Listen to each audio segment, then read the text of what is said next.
Welcome back to my channel টিয়ার daily dose. আমি আপনাদের রূপা পাত্র নিয়ে চলে এসেছি আবার একটা নতুন ব্লগ। তো চলো, ব্লগটা অনেক দেরি করে স্টার্ট করছি। তো এখন এই লাঞ্চ করতে বসবো আমরা, যেহেতু আমরা ব্রেকফাস্টটাই করি এত বেলা করে, কারণ মেয়ে আসে তারপরে বড় মেয়েকে খাওয়াই, ওই তখনই একবারই ব্রেকফাস্টটা করি। এত বেলা করে করি তার জন্য দেরি করে লাঞ্চ করতে বসি। এই মেয়ে লাঞ্চ করে তারপর আবার পড়তে চলে যাবে, আর তারপরে আবার আসবে 8:30টায়, আবার সন্ধ্যের খাবার টাবার দেবো। তো চলো, এই যে আজকে বেশি কিছু রান্না করিনি, এখন কদিন ধরে এবারে বেশি পদ করি না, ছিমছামের মধ্যেই থাকি, কারণ অত পদ খেতেও পারি না আমি, সত্যি আমি খেতে পারি না অত, মানে অত থাকলেও তখন মনে হয় দূর একটা পদ দিয়েই আমি খেয়ে উঠে যাই, মানে কি বলবো। আর হ্যাঁ, আজকে বৃষ্টি নেই, ভালো রোদ উঠেছে, সত্যি অনেকদিন পরে সবাই জামা কাপড় সব শুকোতে দিয়েছো তোমরা সবাই, আমিও দিয়েছি। অনেকদিন পরে রোদ্দুর দেখে বেশ ভালো লাগলো, সত্যি খুব ভালো লাগছে রোদ দেখে, যে না এতদিন বৃষ্টি হওয়ার পরে একটু রোদটা সত্যি খুব দরকার। তো চলো, আচ্ছা তো আমাদের তো কুমড়ো গাছ আমি লাগিয়েছি, জানো যে কীরকম ছাদ ভর্তি করে উঠেছিল। তোমরা কি বলতে পারবে আমাকে যে মানে জাস্ট কদিন ধরে যখন রোদ্দুরটা ওঠে না, কুমড়ো গাছের সব পাতাগুলো কেমন মুরঝে যায়, আবার যখন বৃষ্টি হয় আবার তখন খিলাখিলা হয়ে যায়, বা ইভিনিংয়ের টাইম হলে খিলাখিলা হয়ে যায়, মানে কি এরকমই হয়? আমি ঠিক জানি না, তোমাদের যদি কারো জানা থাকে প্লিজ আমাকে একটু বলো তো। আর হচ্ছে মানে এখন মানে কয়েকটা ডাল কেমন শুকিয়ে শুকিয়ে গেছিলো, ওগুলো আমি কেটে দিয়েছি, তো এখন আবার নতুন পাতা গজাচ্ছে, নতুন হচ্ছে, বাট গাছগুলো কি মানে কোনোভাবে কি মরে গেল বা কিছু হলো বুঝতেই পারছি না, কারণ ডগাগুলো কোনো লালচে লালচে হয়ে গেছে, কারণ হলুদ হলুদ হয়ে গেছে, লালচে না জাস্ট হলুদ হলুদ হয়ে গেছে, খারাপ হয়ে গেছে, ওগুলো কি আমাকে কেটে দেওয়া উচিত? একটু সাজেস্ট করতো। আমি মানে খুব একটা ভালো জানি না এইসব গাছের ব্যাপারে, কিন্তু গাছ নষ্ট হয়ে গেলে সত্যি আমার খুব খারাপ লাগে, এত কষ্ট করে আমি গাছগুলো লাগাই, আমার জাস্ট মাথার ওপর থেকে বেরিয়ে যাচ্ছে যে কেন এরকম হচ্ছে। এইরকম পুরো দুটো ছাদ আমার পুরো ভরে গেছিলো, এত 20টা 25টা করে এক একদিন ফুল হচ্ছে, সবাইকে বিলিয়ে বিলিয়ে আমি পারছি না, সেখান থেকে সবারই মানে আমাদের ছাদে, যেহেতু আমাদের একতলা বাড়ি, তো সবাই তো আমাদের ছাদের দিকে নজর, সবাই ডাক খোঁজ নিত যে কী রে তোদের এত সুন্দর গাছ হয়েছে, তোদের কুমড়ো গাছটা এইভাবে বাড়ছে, সবাই মানে ডাক খোঁজ নিত, সবাই বলতো।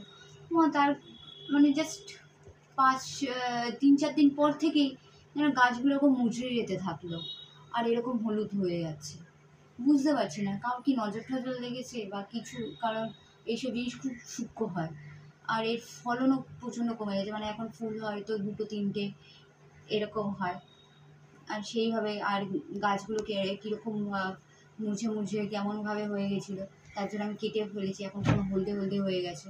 তো তোমরা একটু সাজেস্ট করো তো প্লিজ, আমাকে জানিও তোমাদের যদি কারো যদি জানা থাকে গাছের সম্পর্কে, কারণ মানে গাছগুলো এইভাবে নষ্ট হয়ে যাওয়া আমার সত্যি, আমার মানে দেখে আমার লিটারেলি চোখে জল চলে আসছে, এইভাবে গাছগুলো হয়ে যাচ্ছে, বুঝতেই পারছি না।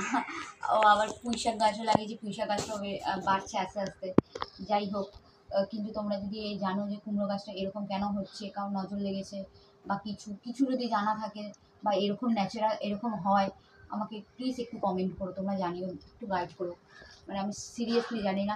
আর আমি সার টার সমস্ত কিছু দিয়েছি, আর যেইভাবে বৃষ্টি হয়েছে এখন তো খুব সুন্দর করে আরও ফলনটা হওয়া উচিত, আমি সারও দিই, গাছে ওষুধপত্রও দিই, সমস্ত কিছু মানে যা যা করতে হয় আমি করি, তার বাইরে আর কি করতে হয় না করতে হয় খুব একটা ভালো কিছু জানি না, ভালো জ্ঞানগম্য নেই এত, যদি তোমাদের কারো কিছু জানা থাকে এরকম গাছের পরিস্থিতি দেখে, তো প্লিজ আমাকে একটু জানিও।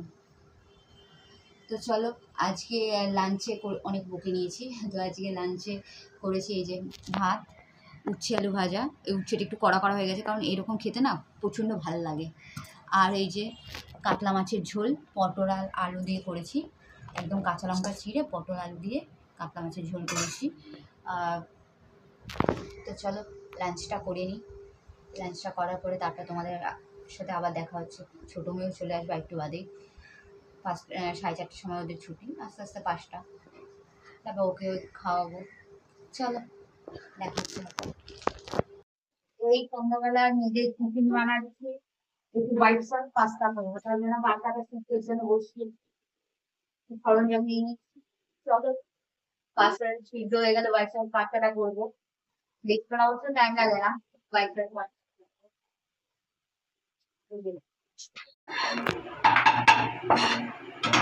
এই যে পাস্তা সিদ্ধ করে নিয়েছি, এখানে হচ্ছে ময়দাটা দিয়ে বাটারটা দিয়ে ভালো করে একটু রোস্ট করে নিচ্ছি, দেখো।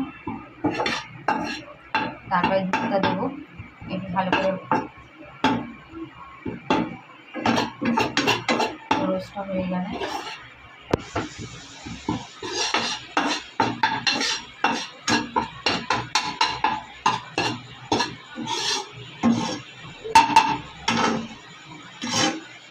তাদের ফেভারিট হোয়াইট সস পাস্তা।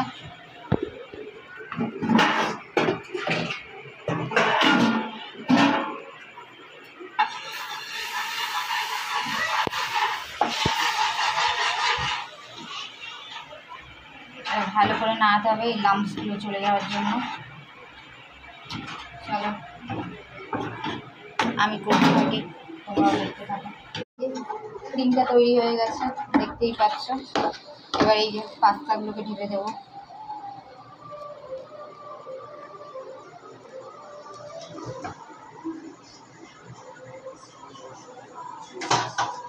আমি এর মধ্যে আগে একটু অরিগেনো চিলি ফ্লেক্স সব দিয়ে নিয়েছি, পাস্তাগুলোকে ঢেলে দিয়েছি।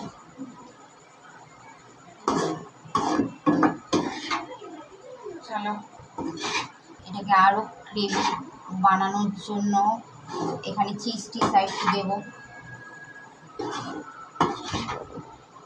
দেখতে থাকো। এই যে চিজটা গ্রেট করে দিলাম, দেখো পুরো চিজটা এর সাথে মেল্ট হয়ে যাবে। জাস্ট খেতে যেমন ক্রিমি হয়েছে তেমনই কেমন। চলো সকালে হয়ে গেছে, এই যে মেয়েদের জন্য এখন ব্রেকফাস্ট বানাচ্ছি। আর ব্লগটা এখানেই এন্ড করছি। যদি ব্লগটা ভালো লেগে থাকে তাহলে লাইক, শেয়ার এবং সাবস্ক্রাইব করে দেবেন। লাভ ইউ, আর কমেন্ট করতে ভুলবেন না।